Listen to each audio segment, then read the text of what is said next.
Dia bisa melumpuhkan sistem keamanan dalam 40 detik. Dia bisa mengidentifikasi makanan beracun hanya dari aromanya. Dia telah dilatih dalam kontrapengawasan, ekstraksi krisis, perlindungan jarak dekat, dan negosiasi taktis oleh sebuah organisasi yang secara resmi tidak ada. Tugasnya saat ini memastikan seorang anak berusia 4 tahun memakan sayurannya. Davina Diavolo bukanlah seorang pengasuh biasa, dia adalah lulusan Elite Nanny Association, sebuah institusi yang namanya terdengar seperti sekolah penyempurnaan, namun beroperasi seperti badan intelijen. Dia dilatih untuk melindungi anak-anak dari keluarga paling berkuasa dan paling berbahaya di bumi. Jenis keluarga di mana dongeng pengantar tidur dibacakan di ruangan anti peluru dan perjalanan ke sekolah memerlukan perencanaan rute. Klien terbarunya adalah keluarga Angelini, mafia Venesia. Uang lama, darah lama, dendam lama. Sang underboss, Gabriel Angelini, membutuhkan seseorang untuk merawat putranya, Mikey. Seseorang yang bisa menjaga anak itu tetap aman, terdidik, dan stabil secara emosional di lingkungan, di mana diskusi meja makan sesekali melibatkan sengketa wilayah dan tamu rumah membawa senjata tersembunyi. Yang tidak dibutuhkan Gabriel, yang sama sekali secara mutlak tidak pernah ia rencanakan, adalah jatuh cinta padanya. Ini adalah The Mafia Nanny. Dan ini adalah salah satu judul paling tajam dan paling adiktif di webtoon saat ini. Selamat datang kembali di Manhwa Recap Vault. Hari ini kita akan membahas sebuah judul yang telah meledak melampaui 1,7 juta pelanggan, meraih nominasi Ringo Award 2025, dan menarik perbandingan langsung dengan Spy X Family. Perbandingan yang, perlu saya katakan, adil sekaligus tidak memadai. Karena meskipun premisnya berbagi DNA dengan karya agung Tatsuya Endo, The Mafia Nanny mengukir wilayahnya sendiri dengan nuansa yang lebih gelap, romansa yang lebih berbahaya, dan tokoh utama perempuan yang tanpa berlebihan merupakan salah satu karakter paling memikat yang pernah saya bahas di kanal ini. Sebelum kita bertemu dengan mafia, kita perlu memahami institusi yang menghasilkan Davina. Karena Elite Nanny Association adalah mesin yang menggerakkan segalanya dalam kisah ini. Di permukaan, ia menampilkan dirinya persis seperti yang disiratkan namanya. Sebuah akademi pelatihan untuk penyedia layanan pengasuhan anak profesional. Para lulusan ditempatkan pada keluarga-keluarga berkekayaan tinggi di seluruh dunia. Kurikulumnya mencakup psikologi anak, nutrisi, metodologi pendidikan, dan terapi perkembangan. Di balik permukaan itu, kurikulumnya membentang jauh lebih luas. Keamanan siber, penilaian ancaman, kontrapengawasan, mengemudi taktis, respons medis darurat, protokol ekstraksi krisis, profil psikologis. Jenis pelatihan operasional yang dalam konteks lain manapun akan menghasilkan perwira intelijen atau personel operasi khusus. Elite Nanny Association ada karena keluarga-keluarga paling berkuasa di dunia, keluarga kerajaan, kepala negara, oligarki, dinasti kriminal, memiliki masalah yang tidak bisa diselesaikan oleh keamanan konvensional. Anak-anak mereka membutuhkan perlindungan, ya, tetapi mereka juga membutuhkan normalitas. Seorang anak yang dikelilingi pengawal tidak berkembang secara normal. Seorang anak yang dibesarkan di benteng tidak belajar keterampilan sosial.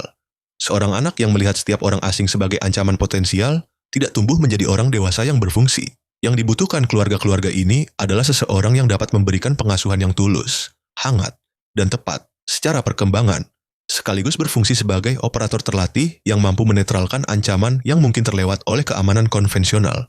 Seseorang yang tampak seperti pengasuh, berpikir seperti analis, dan dapat, jika situasinya menuntut, bertindak seperti seorang profesional yang keahliannya jauh melampaui rutinitas pengantar tidur. Itulah yang dihasilkan oleh Elite Nanny Association. Dan Davina Diavolo adalah salah satu lulusan terbaiknya. Saya ingin tepat soal Davina karena judul video ini dan pemasaran dari Manhwa sendiri condong ke pembingkaian pembunuh mematikan, dan itu tidak sepenuhnya akurat. Davina bukanlah seorang pembunuh, dia bukan mantan pembunuh bayaran yang pensiun ke dunia pengasuhan anak. Pelatihannya bersifat defensif, protektif, berorientasi intelijen. Kompetensinya berasal dari pendidikan luar biasa dalam operasi, analisis, dan perlindungan, bukan dari jumlah korban. Distingsi ini penting karena membentuk segala hal tentang cara dia beroperasi. Senjata utama Davina adalah pikirannya. Dia membaca lingkungan seperti seorang grandmaster catur, membaca papan, mengidentifikasi ancaman, menghitung probabilitas, memetakan rute pelarian, dan menilai keadaan emosional setiap orang di ruangan secara bersamaan. Dia bisa bertarung, tentu saja. Dia bisa membela dirinya dan orang yang diasuhnya dengan efektivitas yang cukup besar. Tetapi pertarungan adalah jalan terakhirnya, bukan naluri pertamanya. Naluri pertamanya selalu untuk berada 3 langkah di depan bahaya, sehingga kekerasan menjadi tidak perlu. Presisi intelektual itu, dipadukan dengan kehangatan yang tulus terhadap anak-anak yang dia lindungi, adalah yang membuatnya luar biasa. Dia tidak sedang berpura-pura ramah sebagai kedok. Dia benar-benar peduli pada kesejahteraan perkembangan anak-anak asuhnya. Kompetensi operasional dan keaslian emosional bukanlah kontradiksi. Keduanya adalah aspek yang saling melengkapi dari karakter yang telah dilatih untuk memahami bahwa melindungi seorang anak berarti lebih dari sekadar membuat mereka tetap hidup. Itu berarti membantu mereka berkembang. Inilah perempuan yang melangkah masuk ke kediaman Angelini. Dan kediaman Angelini sama sekali tidak siap menghadapinya. Keluarga Angelini beroperasi di Venice. Bukan Venice yang menjadi tujuan wisata yang penuh dengan perjalanan gondola dan demonstrasi peniupan kaca. Venice yang satunya. Yang dibangun di atas berabad-abad perdagangan, pengaruh, dan jenis kekuasaan yang tidak muncul dalam catatan publik manapun. Gabriel Angelini adalah sang underboss. Orang kedua dalam komando operasi keluarga. Dia muda untuk posisi tersebut, cerdas, terkendali. Jenis pria yang berbicara dengan tenang karena dia tidak pernah perlu meninggikan suaranya. Ketika Gabriel memasuki sebuah ruangan itu menyesuaikan diri padanya. Bukan melalui intimidasi, melalui gravitasi. Dia membawa otoritas seperti sebagian orang membawa tinggi badan. Itu sekadar bagian dari arsitekturnya. Dia juga, di balik ketenangan operasional itu, seorang pria yang menanggung rasa sakit yang cukup besar. Istri Gabriel telah tiada. Keadaannya tidak langsung jelas, Manhua membagi-bagikan informasi ini dengan pengendalian yang disiplin. Tetapi ketiadaan itu telah meninggalkan luka yang dikelola Gabriel alih-alih disembuhkan. Dia berfungsi, dia beroperasi, dia memenuhi tanggung jawabnya kepada keluarga dengan presisi yang sama yang dia terapkan pada segala hal. Tetapi ada kekosongan di balik matanya yang telah dia pelajari untuk disembunyikan dari semua orang. Semua orang kecuali Mikey. Mikey Angelini berusia 4 tahun. Dia cerdas, keras kepala, peka secara emosional seperti yang sering ditemukan pada anak-anak dari rumah tangga yang sulit, dan sangat kesepian. Dia pernah memiliki pengasuh-pengasuh sebelumnya. Mereka tidak bertahan lama. Bukan karena bahayanya, meskipun bahaya itu nyata, tetapi karena merawat anak seorang underboss mafia, menuntut menavigasi sebuah rumah tangga di mana para staf setia kepada keluarga sebelum mereka setia pada apapun, di mana ruangan-ruangan tertentu terlarang, di mana percakapan-percakapan tertentu terhenti saat Anda masuk, dan di mana ekspektasi yang tidak terucapkan adalah bahwa Anda akan melakukan pekerjaan Anda tanpa mengajukan pertanyaan tentang bisnis yang membayar gaji Anda. Pengasuh-pengasuh sebelumnya menemukan lingkungan ini tak tertahankan. Pengawasan, pembatasan, ketegangan terus-menerus berfrekuensi rendah dari hidup di dalam organisasi yang beroperasi di luar hukum. Mereka mengundurkan diri satu persatu, dan setiap kepergian memperkuat keyakinan Mikey bahwa orang-orang akan pergi. Bahwa keterikatan bersifat sementara. Bahwa strategi paling aman adalah tidak terlalu peduli pada siapapun yang mungkin menghilang. Davina melangkah masuk ke rumah tangga ini dan melakukan sesuatu yang tidak berhasil dilakukan oleh pengasuh manapun sebelumnya. Dia tinggal, bukan karena dia tidak menyadari bahayanya. Dia telah mencatat setiap vektor ancaman dalam jam pertamanya, celah-celah keamanan, risiko personel, kerentanan struktural dalam protokol perlindungan rumah tangga itu. Dia mengidentifikasi anggota staf mana yang dapat dipercaya, mana yang melapor pada kepentingan eksternal, dan mana yang sekadar menjalani rutinitas. Dia memetakan struktur kekuasaan Angelini, menilai pola operasional Gabriel, dan membangun profil ancaman yang komprehensif bahkan sebelum Mikey menyelesaikan makan siang pertamanya. Tetapi, dia juga duduk di lantai bersama seorang anak 4 tahun dan membangun menara dari balok-balok kayu. Dan ketika menara itu runtuh, dia tertawa dengan tulus, tanpa kesadaran diri, dan mengusulkan agar mereka membangunnya lebih tinggi. Momen itulah saat kisah ini menemukan detak jantungnya. Karena Mikey, yang telah belajar menjaga jarak dengan orang-orang baru, memandang perempuan yang tertawa atas menara yang runtuh ini dan memutuskan, dengan kepastian instan dan mutlak yang hanya dimiliki anak-anak, bahwa yang satu ini berbeda. Dan Gabriel, yang mengamati dari ambang pintu yang dia kira tidak terlihat, Davina memperhatikannya dalam 3 detik, melihat sesuatu yang sudah lama tidak dia lihat di rumah tangganya. Putranya tersenyum, Yang menyusul adalah salah satu dinamika slow burn yang paling efektif disusun yang pernah saya temui dalam genre ini. Dan ini berhasil karena ketertarikan antara Gabriel dan Davina tidak dibangun di atas penampilan, pesona, atau kedekatan yang direkayasa. Ini dibangun di atas kompetensi. Gabriel Angelini dikelilingi oleh orang-orang yang kompeten. Organisasinya menuntut hal itu, tetapi kompetensi Davina beroperasi pada frekuensi yang tidak biasa dia temui di luar dunianya sendiri. Dia mengantisipasi masalah. Dia mengelola perilaku Mikey dengan kombinasi ketegasan dan kehangatan yang menghasilkan hasil yang tidak pernah dicapai oleh pengasuh manapun sebelumnya. Dia menavigasi dinamika politik rumah tangga itu dengan kecanggihan yang menunjukkan bahwa dia memahami struktur kekuasaan pada tingkat yang jauh melampaui pengasuhan anak. Dia memperhatikannya. Tentu saja dia memperhatikan. Dia dilatih untuk memperhatikan hal-hal kecil mulanya. Cara dia memposisikan dirinya di sebuah ruangan selalu dengan garis pandang ke pintu keluar, selalu dengan Mikey berada di antara dirinya dan perlindungan terdekat. Cara dia mengalihkan amarah bukan melalui otoritas, tetapi melalui pengalihan strategis.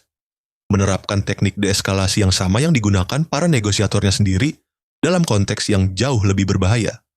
Cara dia menangani pengunjung tak terduga ke rumah tangga itu dengan ketenangan yang tidak goyah sedikit pun. Gabriel mulai mencurigai bahwa pengasuh barunya bukan hanya pandai dalam pekerjaannya. Dia operasional. Dan kecurigaan itu menciptakan ketegangan yang menyelimuti setiap interaksi di antara mereka. Karena Davina tengah mempertahankan kedok. Bukan kedok yang tidak jujur, dia dengan tulus adalah pengasuh terlatih yang menyediakan pengasuhan anak yang sungguhan. Tetapi, cakupan penuh kemampuannya bukan sesuatu yang diiklankan Elite Nanny Association.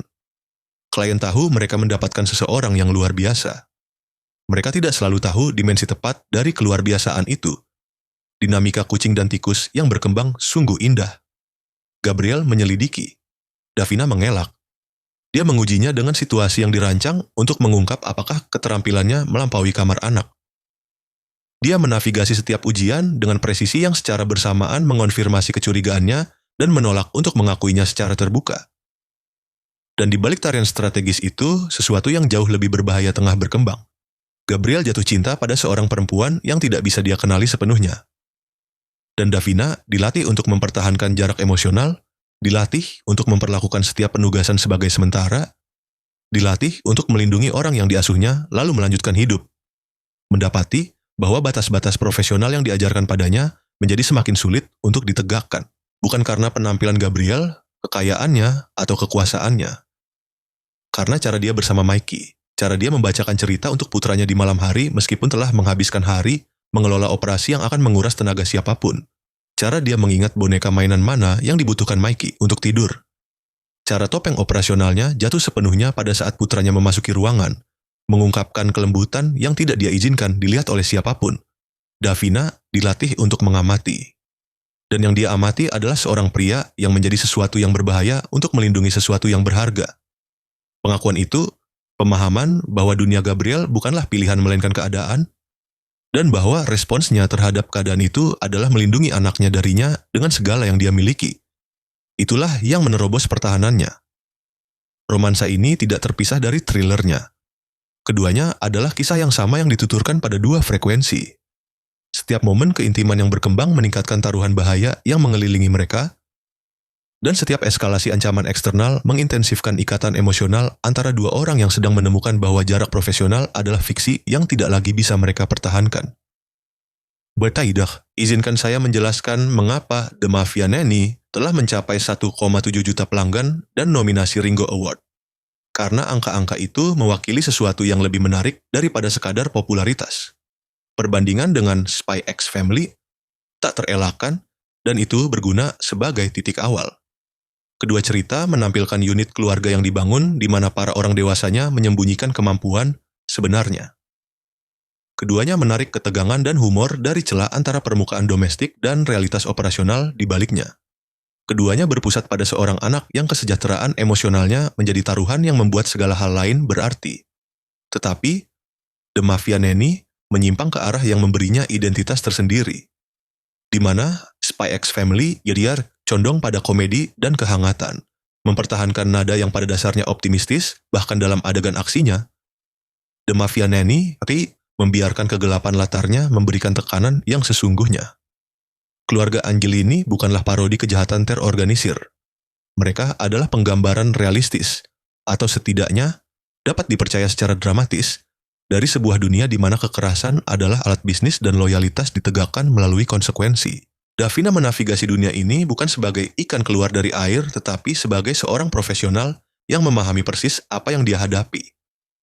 Dia tidak pernah naif, dia tidak pernah terkejut. Dia menilai, beradaptasi, dan beroperasi, dan kisah ini menghormati kecerdasannya cukup untuk tidak pernah merekayasa ketidakcakapan demi kemudahan dramatis. Ini krusial, karena protagonis perempuan dalam kisah-kisah berunsur romansa kerap dilunakkan. Kompetensi mereka ditegakkan lalu secara selektif dilupakan setiap kali plot menuntut mereka untuk diselamatkan. Kecerdasan mereka dipuji dalam dialog lalu dibantah oleh keputusan mereka. Violet Matter tidak melakukan kesalahan ini. Davina kompeten dari bab 1 hingga pembaruan terbaru. Keterampilannya konsisten. Penilaiannya dapat diandalkan. Ketika dia melakukan kesalahan, itu adalah kesalahan emosi. Terlalu percaya, terlalu peduli, bukan kesalahan kapabilitas. Dia tidak pernah dibuat lebih bodoh agar Gabriel terlihat lebih kuat. Kalaupun ada, kisah ini menikmati menunjukkan bahwa Davina, dalam banyak konteks operasional, lebih cakap daripada underboss mafia yang menjadi atasannya. Dan respons Gabriel atas hal ini, rasa hormat yang tulus, kekaguman yang tumbuh, kesediaan untuk dikalahkan strategi oleh seorang perempuan yang kemampuannya tidak dia antisipasi, itulah yang membuat romansa ini terasa pantas diperoleh. Karya seni oleh S. Atas Munanondantol layak mendapatkan pengakuan khusus.